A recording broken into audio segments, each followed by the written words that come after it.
東洋的な装飾は好きかいというわけで、やっほやっほ、イヤホン買ってるかいふぐみかんのイヤホンレビューの時間だよ。今回紹介するのは、20ドルクラスの低価格小型1ダイナミックドライバ機、タングザのプリンセスチャングル。6ミリドライバーを採用した、装着しやすい、誰でも扱いやすい密閉型イヤホンだな。今回紹介するタングザというブランドは、話題になった平面駆動モデル、不足点や C オーディオとのコラボレーションなんかでも話題になった、若いブランドが多い中国系ブランドの中でも、特別若いブランドだ。最初に発売された、不足点から、新商品が出るたびに、低価格化してて、より触りやすいブランドになっているところがユーザーフレンドリーで良いところだな。このブランド、中国の歴史上の人物をモチーフにしたイヤホンを多く発売していて、今回のプリンセスチャングルもそんなラインナップの一つ。また、中国の歴史上の人物をモチーフにしているだけあって、衣装の一部に常に中華的、というか東洋的なモチーフが組み込まれていて、プリンセスチャングルに刻まれたモールドも、現代西洋系のスッキリしたデザインではなく、文様などが多い仕上がりになっている。この見た目で気に入る人もいるんじゃないかな？このイヤホンを単体で見ると、円筒形の本体の中に、ノズル、ドライバー、背面ベントが直列に配置される、とても多く見かけるタイプのイヤホンだ。有名なところだと、KZ の初期シリーズや、最近販売された、KZ リングロング、国内ブランドだと、ファイナルの E シリーズなんかがこの仕組みだな。他にもこのタイプのイヤホンはいっぱいある。つまり、他と差別化するのが難しいイヤホンなんだけど、タングザの味付けはどんな感じになってるんだろうか。まずはパッケージ内容。パッケージ内容は非常にシンプル。本体、イヤーピースだ。リケーブル不可なプリンセスチャングルには、イヤーピース以外の付属品は不要。シンプルに扱える仕様になっている。ちなみに、マイク付きも選択できる。今回はマイク付きが送られてきてるな。イヤーピースは透明タイプと色がついているタイプの2種類が付属する。一部のサイトとイヤピの軸の色が異なっていたが、仕様は同じだ。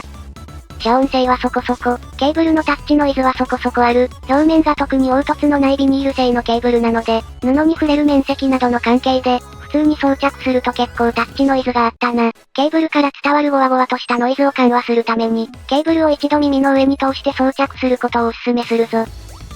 遮音性は平均的、極端に外の音が聞こえたり、あるいは逆に音が漏れたりすることがない、平均的な使用感だ。ただ、背面に大きなメッシュベントが開いているので、神経質な人は音漏れする、と思った方が良さそう。このイヤホンは、6ミリと、カナル型の中でも小さいドライバーを採用したモデルだ。このタイプは装着感が良く、長時間テレワークで使うのにも向いてる。実際、KZ や KB や TRN など、このタイプは必ずどのブランドも出してるよな。日本国内にも類似のモデルはあって、お値段も近い。プリンセスチャングルを含む、中国勢の特徴は、ケーブルの洗剤が若干国内ブランドよりも良いものを使ってるパターンが多いことと、外装が魅力的に感じるものが多いこと、プリンセスチャングルもその法則に沿っていて、中国的装飾に溢れた外観と、それから、ケーブルが銀メッキ無酸素銅になっているところが大きいな。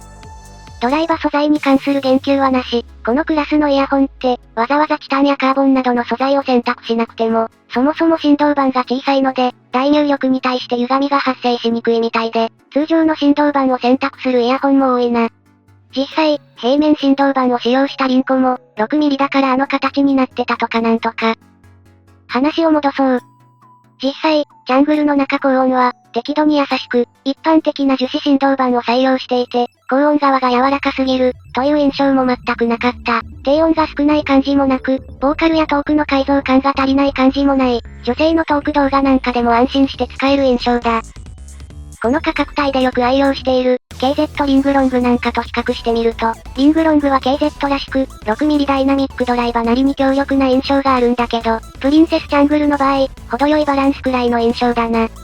タングザは全体的に、高音域が優しめのイヤホンが多い印象があるんだけど、チャングルもそれらに近く、ゆったりと聴いていられるサウンドだ。